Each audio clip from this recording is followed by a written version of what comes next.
Berarti satu pertanyaan saja, Oma. Siapa 10 raja-raja itu yang berkuasa? Yang pertama, Amerika Serikat. Yang kedua, siapa tanduk yang sudah terluka itu? Italia Roma. Yang ketiga, Indonesia. Yang keempat, Norwegia. Yang kelima, Istanbul. Yang keenam, Turki. Yang ketujuh, Arab Saudi. Yang kedelapan, Cina. Naga yang memberikan kuasa adalah Cina. Yang kesembilan, dari Pontius Pilatus. Negaranya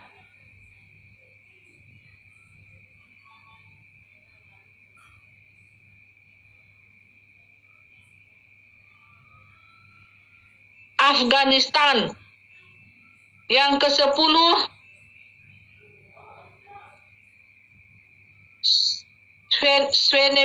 Venezuela. Itu saja jawaban yang saya boleh sampaikan ke 7 raja.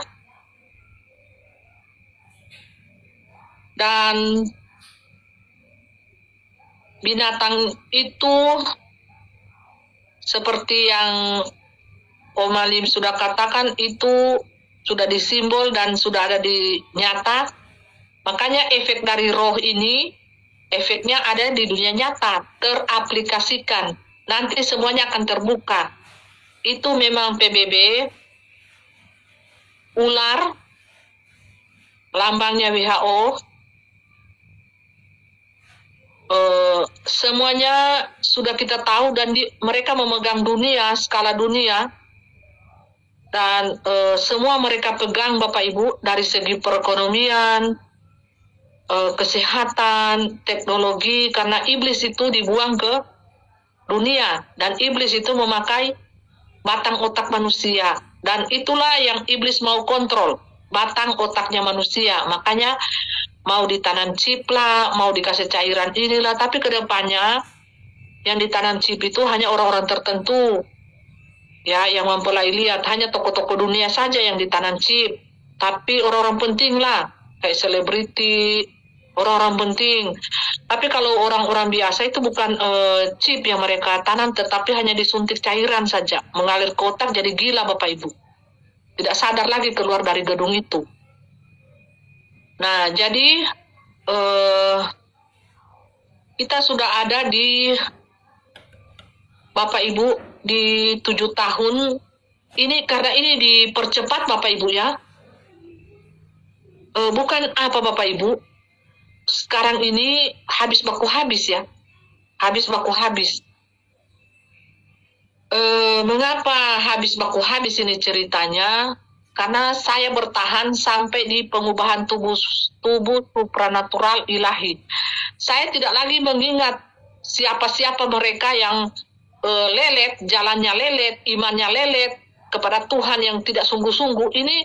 Kita ini berjalan di iman yang sungguh-sungguh Bapak Ibu ya.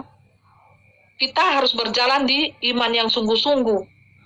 Harus berjalan sungguh-sungguh Bapak Ibu. Dimensi roh dan kebenaran harus sungguh-sungguh. Kalau iman kita tidak sungguh-sungguh, hanya setengah-setengah, kita mengikuti dunia, kita mengikuti Tuhan, pastilah akan tertinggal di dunia antikris 666. Karena pengubahan tubuh itu saya sudah katakan dari beberapa tahun yang lalu, itu mempunyai standar yang sangat tinggi. Standarnya itu sangat tinggi untuk menembus dimensi itu, karena dimensi itu adalah dimensi cahaya. Ya, sangat tinggi Bapak Ibu. Makanya diperlukan pertobatan yang sungguh-sungguh. Ya, kehidupan yang sungguh-sungguh. Ya, bertobat sungguh-sungguh, melayani Tuhan sungguh-sungguh. Tidak terikat dengan dunia ini. Lepaskan semua ikatan itu, baru kita bisa menembus dimensi 1000 tahun damai itu. Kalau kita masih terikat dengan dunia ini Bapak Ibu, tidak akan tembus kita. Biar Bapak Ibu mau paksa, mau menangis juga, jungkir balik, tidak bisa. Karena aturan standar ilahi itu sangat tinggi Bapak Ibu. Sangat tinggi. Nanti itu yang saya katakan, kita akan menyesal nanti kalau kita tidak ikut Tuhan sungguh-sungguh. Firman-Nya berkuasa, menjadi pelaku firman Tuhan, kita akan menyesal. Menangis, meratap, gertakan gigi ada di sana percuma Bapak Ibu. Itu dengan sendirinya Bapak Ibu akan masuk di dalam dimensi 1000 tahun itu, damai, kalau Bapak Ibu memenuhi standar yang sudah ditetapkan oleh Roh Bapa Surgawi. Sangat tinggi Bapak Ibu. Saya bukan bikin takut Bapak Ibu, bukan. Mereka bilang begini, apalagi ini cuma hobi bikin takut kita saja manusia biasa, kasihan yang buta tulis atau telanjang lagi. Datang mempelai pesuara bikin takut kita. Sampai kita setiap mandi 3 hari, bulu ketek so panjang tidak dicabut-cabut, bulu alis juga so tas robir saya sini tidak dicabut gara-gara mendengar perkataan mempelai. Coba. Mempelai pekerja cuma bikin takut orang. Setiap tidur-tidur kita ini, orang baca firman terus. Ada apa? Firman itu tajam bagaikan pedang bermata 2. Saya bukan hanya berbicara, tapi saya menjadi pelaku firman. Beda dengan orang yang hanya berbicara saja, berteori. Beda Bapak Ibu. Kalau saya sekali bicara, itu langsung tertusuk di loh hati Bapak Ibu. Langsung terkesan-kesan, termimpi-mimpi dan terbawa-bawa. Karena apa? Masuk dan menikam sampai di tulang-tulang dan jiwa sumsum Bapak Ibu. Haleluya. Karena perkataan firman itu tajam Bapak Ibu. Bagaikan pedang bermata 2. Ya, menembus jiwa, raga dan roh. Ya, terpisah semuanya.